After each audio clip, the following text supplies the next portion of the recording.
नमस्कार दोस्तों, आज हम एक राजा की कहानी से जानेंगे जीवन की सच्चाई। पुराने समय में एक बड़ा ही सुंदर राज्य था। उस राज्य का राजा बड़ा ही उदार, धर्मात्मा और प्रजा को प्रेम करने वाला था। वह अपनी प्रजा के सुखों के लिए एक से बढ़कर एक राज्य व्यवस्थाएं करवाता था और उनकी सुरक्षा के लिए कड़े से कड़े कानून बनाता। उसने एक कानून बनाया कि अमुक अपराध करने वाले के लिए अपराधी को देश निकाले की सज़ा दी जाएगी।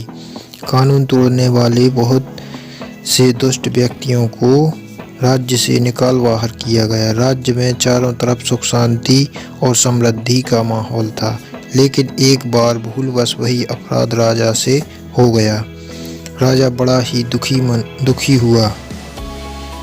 राजा चाहता तो उस अपराध को छुपा सकता था, लेकिन राजा सच्चाई पर था। अगले दिन बड़े दुखी मन के साथ वह राज दरबार में उपस्थित हुआ और सभी के सामने अपना अपराध कह सुनाया। उसने कड़े शब्दों में आदेश भी दिया कि मैं अपराधी हूँ और मुझे अपराध की सज़ा मिलनी चाहिए।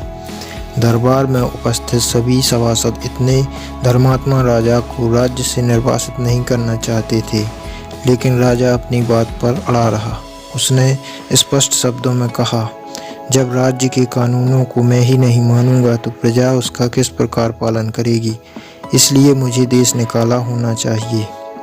अंततः राज दरबार में ये निर्णय हुआ कि राजा को राज्य से निर्वासित कर दिया जाए।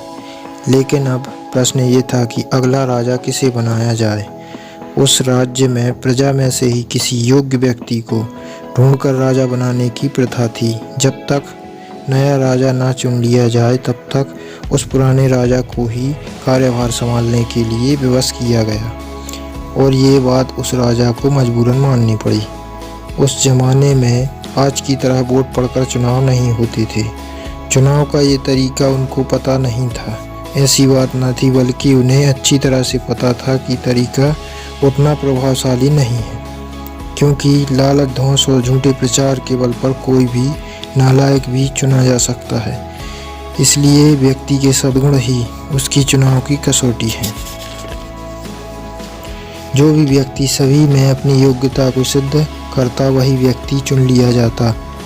जितना उस राज्य का राजा धर्मात्मा था, उतना ही उस राज्य का प्रधानमंत्री भी बुद्धिमान था। उसने नए राजा के चुनाव का दिन निश्चित किया और पूरे राज्य में यह घोषणा करवा दी कि जो भी इस निश्चित दिन को सुबह 10 बजे राजमहल में आकर महाराज से सबसे पहले मिलेगा, उसे राजा बना दिया जाएगा।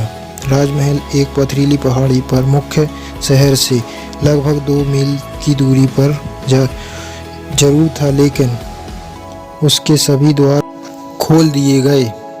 भीतर जाने की कोई भी रोक टोक नहीं थी।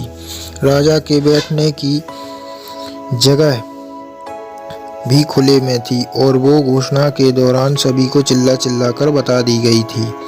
राजा के चुनाव से 2 दिन पहले प्रधानमंत्री ने सारा शहर खाली करवाया और उसे अच्छी तरह से सजवाया। सभी प्रकार के आराम और भोगविलास की वस्तुएं पूरे शहर में जगह जगह रखवा दी गईं और उन्हें लेने की सभी को छूट दी गई। किसी से कोई कीमत नहीं वसूली जानी थी।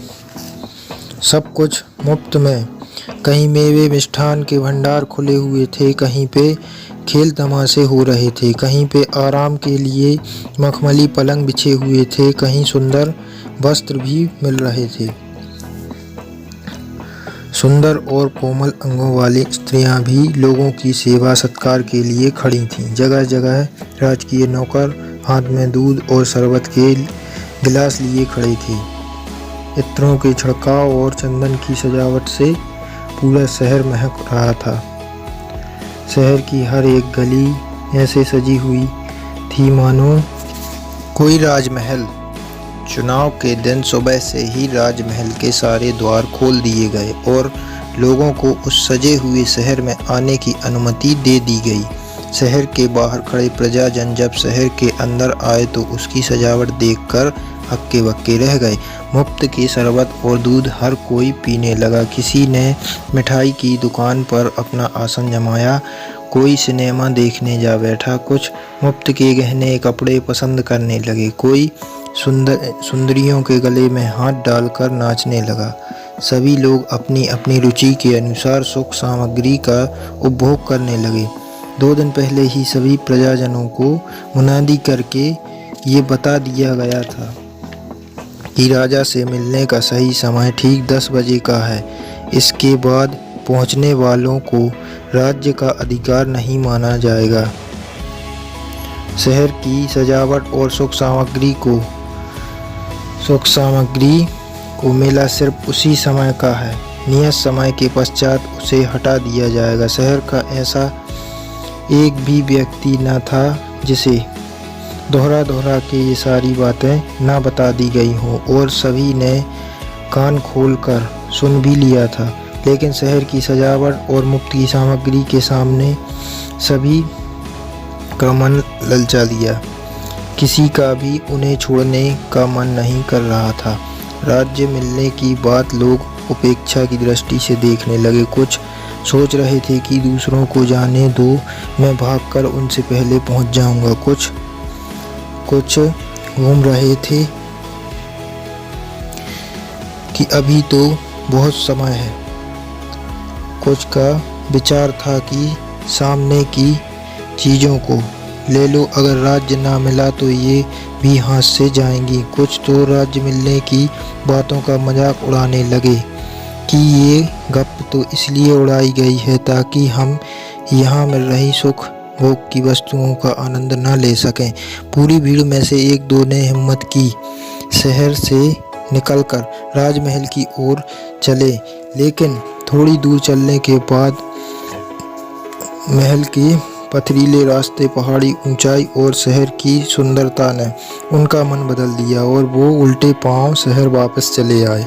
सारा नगर सुख भोग के संसाधनों में डूब चुका था। किसी को भी समय का ख्याल ना रहा। 10 बज चुके थे, लेकिन हजारों प्रजाजन में से कोई भी राजमहल ना पहुंच सका। बेचारा राजा दरबार लगाए अकेला बैठा रहा। प्रधानमंत्री मन खुश हो रहा था कि उसकी चाल कामयाब रही। जब राजा से मिलने कोई ना आया तो मजबूरन उसी राजा को फिर से राज्य का कार्यभार संभालना पड़ा। दोस्तों, ये कहानी काल्पनिक है, लेकिन ये मनुष्य जीवन की सच्चाई को दर्शाता है। हम भी तो अपने आज के छोटे छोटे सुख भोगों के लिए अपने जीवन के लक्ष्य और उज्जवल भविष्य की आहुति दे देते हैं। हम में से किसे नहीं पता कि हमारे पास लक्ष्य प्राप्ति का समय सीमित है, लेकिन फिर भी इसे अपने झूठे सुखों के लिए बर्बाद कर देते हैं।